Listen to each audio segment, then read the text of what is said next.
Hi, my name is Jennifer Koppe. I'm from San Antonio, Texas, and I am a teacher.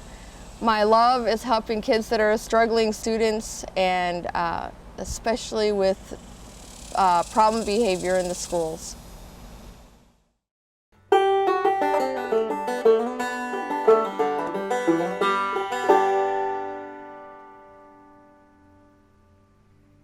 This year I have kinder through 6th graders that I have to teach all the content, reading, writing, math, social studies, science.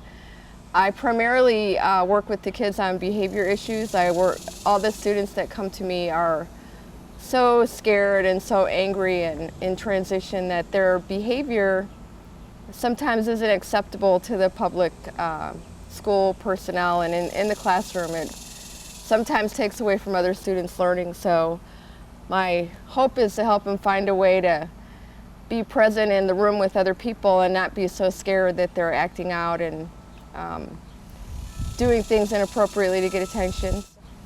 I also work in the classroom with the other teachers to help them understand kids and support these kids in the classroom and working in groups and whatnot. So I feel like I'm teaching the whole school how to love these kids and not be afraid, and how for these students how to love themselves and not be afraid of the world.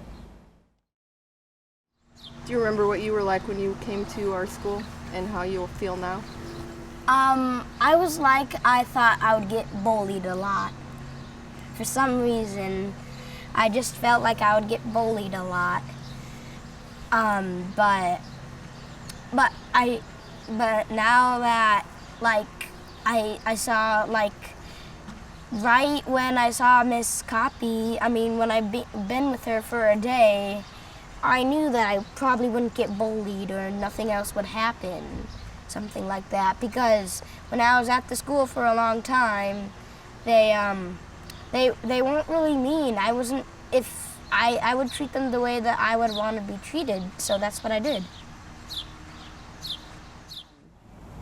The students that come to the facility where these kids reside, they come to school at a public school, but most of these students have had 12 or more failed foster care placements. They've already been removed from their parents from very critical, abusive, horrible places. Some students are not standing when they come to me, and some students don't know how to use the restroom, and they're 10, 11 years old, and they have been so battered and abused under trailers for months and chained up like dogs, so that their parents didn't have to take responsibility. And they have never been able to hear from anybody what's good about them. I focus on solutions instead of problems.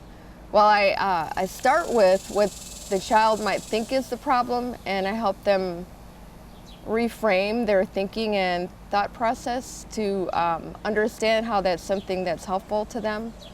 I point out everything they do that's intended on making them get something that they need appropriately. For example,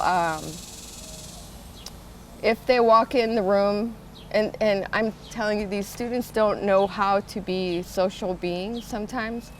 So if they walk in the room quietly and get ready for school, every step is praised. Every good job, you came through the doorway with a smile on your face. I noticed it, and I noticed that you put your backpack up, and I noticed everything. It's just acknowledging everything that they do that is their attempt at stepping into the world instead of escaping. Well, we were talking earlier about what you really liked about me. What was different when we were just talking outside? You said it felt like a... Oh yeah. It felt like a new mom or something, but not like an actual mom, but like a mother that we would actually a mother that's at a school who doesn't work at a school. I think I did that wrong. You didn't do anything wrong. It was perfect. Oh. You know, since he's been with her, he has like a new self-confidence, almost like a new awareness.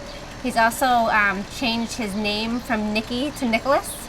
And I think that kind of comes from, you know, just a new, stepping over into a new level and a new level of responsibility. And that's one of the things that they work on in class is taking responsibility, being responsible for his needs, his emotions, and that kind of thing. They're resilient young children that are just amazing and worthwhile, and I'm wishing that the community would see more of these kids. I feel like they're lost because there aren't very many people that hold on because they're so scared and so difficult that people are afraid to be vulnerable with them. But I wish more people in the world would step forward and be a mentor or an advocate or a surrogate parent for some of these kids awaiting homes. They're all over the country in droves, and it's really sad that we don't have better facilities and family care services to help these folks so that they don't end up like this. I guess who I am is I'm very persistent and resilient and determined as a person. I've had a lot of losses and done a lot of things to take care of myself and people around me during really difficult times, but never could compare myself to the person inside of some of these kids that I work with. So I think I'm a lover of analyzing and working through things, and I don't give up on things for the most part, and I especially don't give up on people. So I guess I'm just gifted at finding good in kids. So I keep on doing it.